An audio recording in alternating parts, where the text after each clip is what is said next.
रियाज में एक सऊदी नौजवान असले समेत दिन दहाड़े जनरल स्टोर में जा घुसा और वहां मौजूद पाकिस्तानी ग्राहकों की मौजूदगी में दुकानदार से सिगरेट की डब्बी मांगता रहा।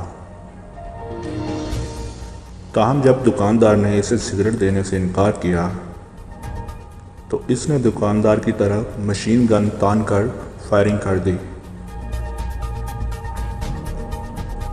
सऊदी वेबसाइट अल मरसद के मुताबिक ये वाक़या मजम्मा के इलाके में पेश आया जब एक नौजवान जनरल स्टोर में दाखिल हुआ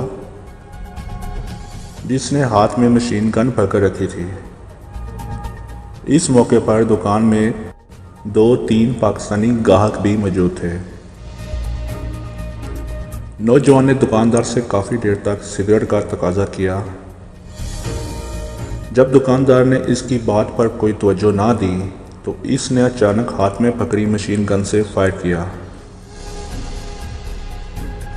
दुकानदार खौफजदा होकर पीछे को हट गया जबकि दुकान में मौजूद पाकिस्तानी ग्राहक भी अचानक कई फीट पीछे हो गए।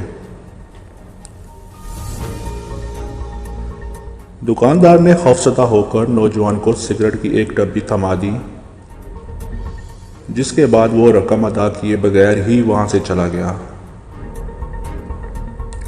रियाज पुलिस के तर्जुमान कर्नल शाकर ने बताया है कि इस फायरिंग करने वाले सऊदी नौजवान को गिरफ्तार कर लिया गया है।